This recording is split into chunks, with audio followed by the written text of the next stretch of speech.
Vamos entonces con lo que son las ciencias sociales, que es el meollo de hecho de la materia. Bueno, las ciencias sociales son un poquito diferente a lo que son las ciencias exactas. Casi siempre las personas que estudian biología, matemáticas, química y física dicen que las ciencias sociales, bueno, no son ciencias precisamente porque no se pueden predecir y porque no dan resultados exactos. Pero están en un error. Utilizan totalmente el método científico y también nos ayudan a predecir el comportamiento humano y sobre todo tratar de explicarlo. No precisamente con exactitud, pero sí con cosas tremendamente acercadas. Bueno, lo que voy a hacer entonces en las semanas venideras es explicarles las ciencias sociales por partes, a veces dos, a veces tres, y siempre lo voy a hacer con la misma estructura. De repente les voy a poner entonces lo que son las ciencias sociales con su definición, el objeto de estudio, o sea, las cosas con las que trabajan las ciencias sociales, obviamente dependiendo de cada una que vayamos a abordar, y finalmente, bueno, algunas particularidades para qué nos sirven. Esto con el fin de que conozcan precisamente no solo la ciencia, sino también una posible materia de estudio en un futuro. Yo, por ejemplo, soy historiador, por lo tanto soy un científico social. Así que sin más, empecemos con las primeras dos ciencias de esta semana, que son la antropología y la arqueología. Vamos entonces con la primera ciencia que vamos a abordar, que es la arqueología. La arqueología viene de dos palabras griegas que en su conjunto significan el estudio de lo antiguo.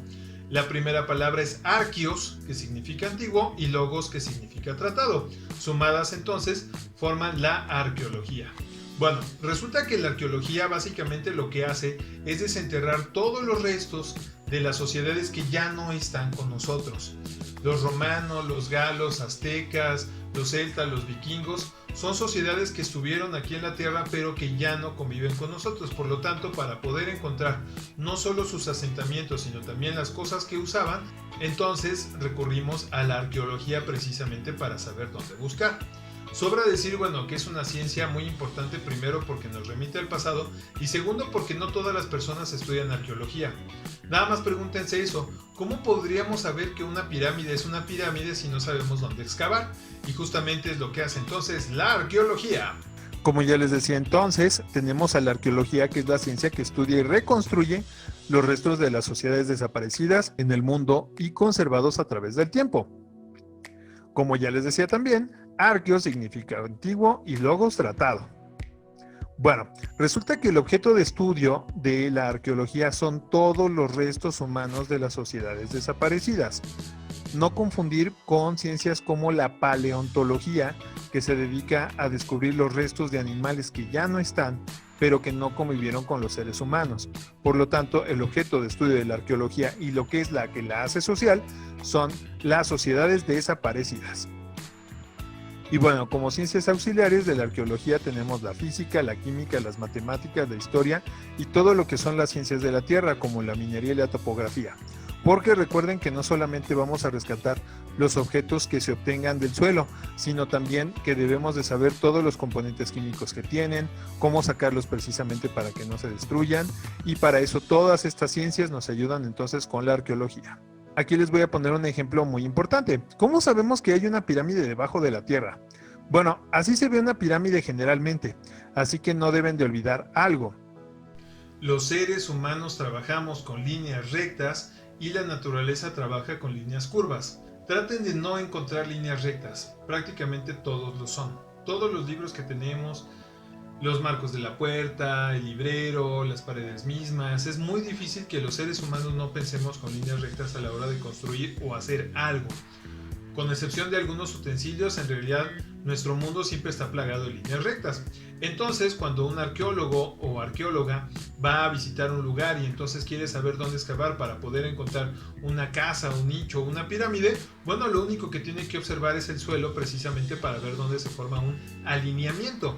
Porque como les digo, los seres humanos siempre trabajamos con líneas rectas. Como ya les decía entonces, cuando aprendes que la madre naturaleza trabaja con líneas curvas y el ser humano trabaja con líneas rectas, entonces usas todos los aparatos que nosotros tenemos en la actualidad, como lo son los magnetómetros, para saber dónde hay alineamientos debajo de la Tierra y entonces poder saber que hay una pirámide. Como ya les decía entonces, el ser humano siempre trabaja con líneas rectas y la naturaleza lo hace con líneas curvas. Por eso es que cuando están trabajando y haciendo prospección arqueológica, generalmente las personas, van a los alineamientos precisamente para saber que hay restos humanos debajo. Los restos humanos siempre se dividen en muchas categorías. Al menos aquí en México, las pirámides mexicanas siempre van a tener 7, 9 o 13 niveles. ¿Por qué? Porque son los 7 días de la semana, los 9 meses de gestación, y como ellos no tenían calendarios de 12 meses, sino tenían calendarios de 13, entonces por eso representaban entonces las pirámides con 13 niveles. Un buen ejemplo de lo que les digo es la ciudad de Pompeya. En la ciudad de Pompeya, como estamos viendo aquí en las imágenes, resulta que el volcán Vesubio explota justamente a un lado de la ciudad de Pompeya, allá en Italia, porque era una ciudad romana, y entonces la lava y la ceniza cubrió la ciudad y la preservó de tal manera de que es un gran vestigio de lo que era la civilización romana. Muchísimas personas no se alcanzaron a salvar de la furia del volcán y precisamente sus restos fueron cubiertos por la ceniza y por la lava, y lejos de destruirlos, dejaron precisamente un remanente que nos indica cómo vivían las personas en ese momento. Entonces los arqueólogos se dieron a la tarea de no solamente descubrir la ciudad, sino también de reconstruir los restos, precisamente no solo para saber cómo era la ciudad de Pompeya, sino también para saber cómo fue la explosión del volcán. Y como nota cultural, su anciano maestro aprendió todo esto en el Instituto Nacional de Antropología e Historia, o sea, el INAH, que es la institución que hace arqueología aquí en México precisamente para poder descubrir los restos. Todavía tenía pelito y tenía 20 años. Y luego tenemos la antropología. Como su nombre lo dice, también está dividido en dos palabras griegas que se juntaron eventualmente. Antropos, que significa ser humano, y logos, que significa tratado. Literalmente, entonces, es el tratado sobre el ser humano. Cuando hablamos entonces de antropología, muchas personas se confunden porque la arqueología parece ser una ciencia prácticamente como hermana, nada más que tiene una diferencia muy importante. Mientras que la arqueología busca rescatar los restos de las sociedades que ya no están y por eso están debajo de la tierra o en alguna otra construcción, resulta que la antropología busca siempre ver las formas en cómo vivían las personas. Ojo, puede ser con sociedades muertas o sociedades vivas. Entonces, si tú hablas, por ejemplo, de los aztecas y vas a reconstruir la pirámide del Templo Mayor y también, no solamente a reconstruirla, sino primeramente descubrirla, entonces estamos hablando de arqueología. Pero si hablamos de las vestimentas, las costumbres, los peinados, la comida, cómo se veían, entonces estamos hablando de antropología. Entonces, no confundir precisamente lo que es la arqueología con la antropología. Otro ejemplo que también tenemos de manera muy palpable, son todos los videos de las personas que están haciendo viajes alrededor del mundo. Ahorita en 2021 ahí puedes encontrar un montón de videos de YouTube de personas que están haciendo viajes donde precisamente, por la lejanía o por la complejidad del lugar, pues es muy difícil llegar.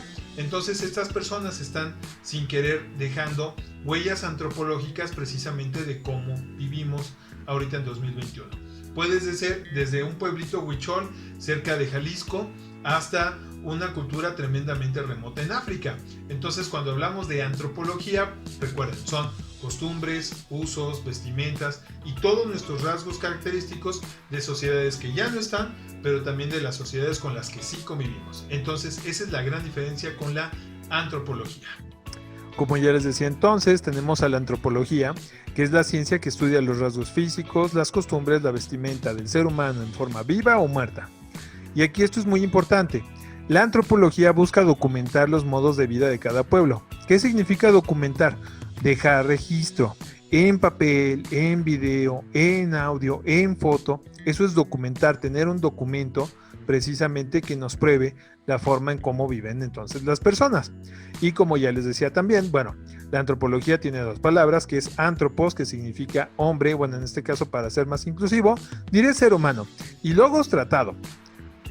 México es un país tremendamente antropológico por antonomasia. ¿Por qué? Porque conviven un montón de culturas, al menos en México, que todavía tienen raigambre indígena. Entonces sus costumbres, sus vestimentas y todo lo que ya les platicaba, son totalmente dispares a nosotros.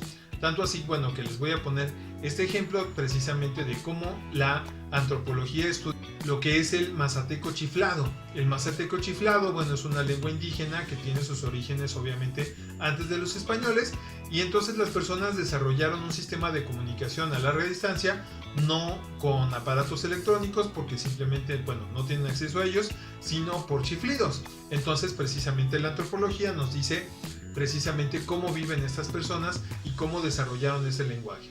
¿Por qué es una ciencia social? Bueno, muy sencillo, porque precisamente utiliza el método científico para poder analizar estos fenómenos.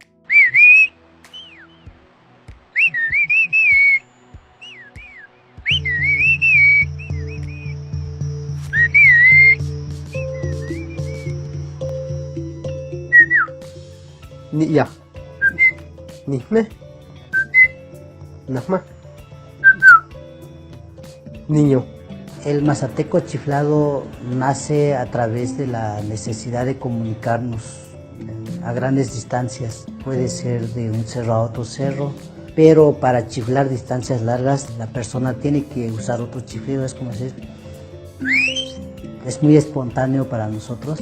Inclusive ahorita puedo hacer un chiflido hacia mi primo que se encuentra allá afuera. Sin verme me puede contestar. ¿Hacemos la prueba?